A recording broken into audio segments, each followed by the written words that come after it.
ജെറമിയ 46 അധ്യായം. ഈജിപ്തിനെതിരെ പ്രവചനം.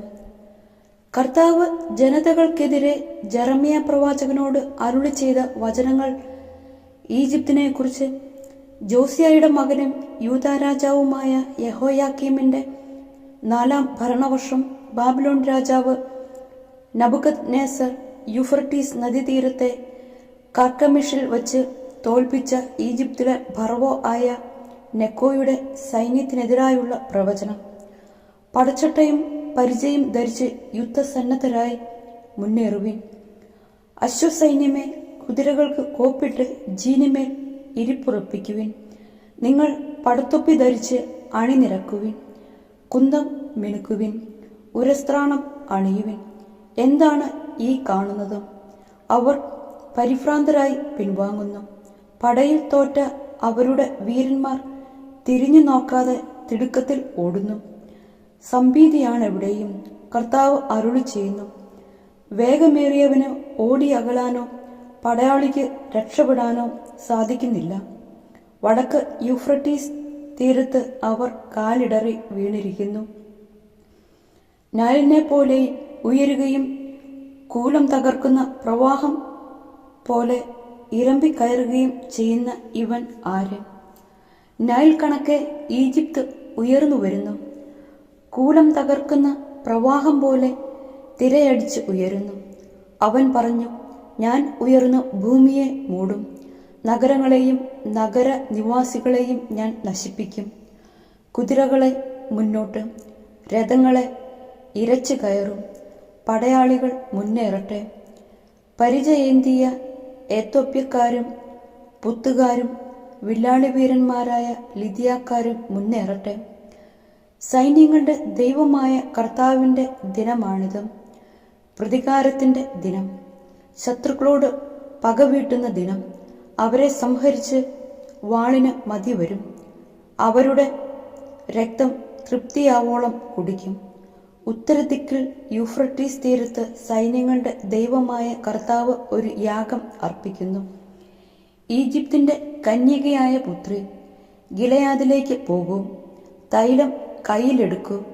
നീ അനവധി ഔഷധങ്ങൾ ഉപയോഗിച്ചു, എല്ലാം പാഴായിപ്പോയി. നിനക്ക് രോഗശാന്തിയില്ല. ജനപദങ്ങൾ നിന്റെ ലജ്ജാകരമായ അവസ്ഥയെപ്പറ്റി കേട്ടിരിക്കുന്നു. ഭൂമി മുഴുവൻ നിന്റെ നിലവിളി മുഴങ്ങുന്നു. പടയാളികൾ പരസ്പരം തട്ടി വീഴുന്നു. ഈജിപ്തിനെ ചവിട്ടി മെതിക്കാനുള്ള ബാബിലോൺ രാജാവായ നബൂഖദ്നേസറിന്റെ വരവിനെക്കുറിച്ച് ജെറമിയ പ്രവാചകനോട് കർത്താവ് അരുളി ചെയ്തു. ഈജിപ്തിൽ പ്രഖ്യാപിക്കുക, മിഗ്ദോയിലും മെംഫിസിലും തഹ്പൻഹസിലും വിളിച്ചു പറയുക, ഒരുങ്ങിയിരിക്കുവിൻ, സദാ ജാഗരൂകരായിരിക്കുവിൻ. നിങ്ങൾക്ക് ചുറ്റുമുള്ളവയെല്ലാം ഖഡ്ഗം ഗ്രസിക്കാൻ പോവുകയാണ്. എന്റെ അപ്പീസ് നിപതിച്ചു. നിന്റെ ആ കാളക്കൂറ്റൻ ഉറച്ച് നിൽക്കാഞ്ഞതെന്തുകൊണ്ട്? കർത്താവ് അവനെ വെട്ടി വീഴ്ത്തിയിരിക്കുന്നു. നിന്റെ ജനക്കൂട്ടം കാലിടറി വീണു. മർദ്ദകന്റെ വാളിൽ നിന്ന് രക്ഷപ്പെട്ട് നമുക്ക് സ്വന്തം നാട്ടിലേക്കും സ്വന്തം ജനത്തിന്റെ അടുത്തേക്കും തിരിച്ചു പോകാം എന്ന് അവർ പരസ്പരം പറഞ്ഞു. അവസരം പാഴാക്കുന്ന വായാടി എന്ന് ഈജിപ്ത് രാജാവായ ഫറവോയെ വിളിക്കുവിൻ. സൈന്യങ്ങളുടെ കർത്താവായ രാജാവ് തന്റെ നാമത്തിൽ ശപഥം ചെയ്യുന്നു. മലകളിൽ താബോറും സമുദ്രതീരങ്ങളിൽ കാർമലും എന്ന പോലെ ഒരുവൻ വന്നു ചേരും. ഈജിപ്ത് നിവാസികളെ പ്രവാസത്തിന് പാഠമൊരുക്കുവിൻ. മെംഫിസ് വിജനമായ നാശകൂമ്പാരമായി തീരും. ഈജിപ്ത് ചന്തമുള്ള പശുക്കുട്ടിയാണ്. വടക്കുനിന്നു വരുന്ന കാട്ടീച്ച അതിനെ ആക്രമിക്കും. അവളുടെ കൂലിപ്പട്ടാളം പോലും തടിച്ചു കൊഴുത്ത കാളക്കുട്ടിയെപ്പോലെയാണ്. ഇത് ചെറുത്തു നിൽക്കാനാവാതെ അവരൊന്നാകെ പിന്തിരിഞ്ഞോടുന്നു. അവരുടെ വിനാശദിനം എത്തിയിരിക്കുന്നു, അവരുടെ ശിക്ഷയുടെ മുഹൂർത്തം. സീൽക്കാരത്തോടെ പിൻവാങ്ങുന്ന പാമ്പിനെ പോലെയാണ് അവൾ. ശത്രുസൈന്യം അവൾക്കെതിരെ വരുന്നു. മരം വെട്ടി വീഴ്ത്തുന്നവരെ പോലെ മഴുവുമായി അവർ വരുന്നു.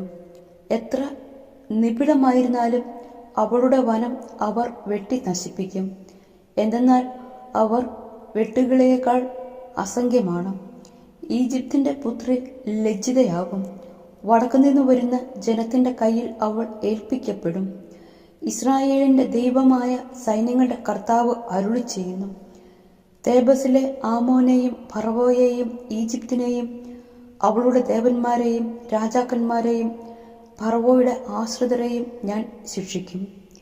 അവരുടെ ജീവൻ വേട്ടയാടുന്ന ബാബിലോൺ രാജാവായ നബൂഖദ്നേസറിന്റെയും സേവകരുടെയും കയ്യിൽ ഞാൻ അവരെ ഏൽപ്പിക്കും. എന്നാൽ പിന്നീട് ഈജിപ്ത് പഴയതുപോലെ ജനവാസമുള്ളതാകും. എന്റെ ദാസനായ യാക്കോബെ, ഭയപ്പെടേണ്ട.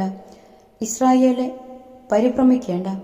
ദൂരദേശത്ത് അടിമത്തത്തിൽ കഴിയുന്ന നിന്നെയും നിന്റെ മക്കളെയും ഞാൻ മോചിപ്പിക്കും. യാക്കോബ് മടങ്ങിവരും. അവന് ശാന്തിയും സുരക്ഷിതത്വവും കൈവരും. ആരും അവനെ ഭയപ്പെടുത്തുകയില്ല. എൻ്റെ ദാസനായ യാക്കോബെ, ഭയപ്പെടേണ്ട. ഞാൻ നിന്നോടുകൂടെയുണ്ട്. നിന്നെ ഞാൻ ഓടിച്ചു കളഞ്ഞ ദേശങ്ങളിലെ ജനതകളെ ഞാൻ നിർമൂലമാക്കും. എന്നാൽ നിന്നെ നിശേഷം നശിപ്പിക്കുകയില്ല. ഉചിതമായ ശിക്ഷ നിനക്ക് ലഭിക്കും. നിനക്ക് ശിക്ഷ കിട്ടാതിരിക്കുകയില്ല.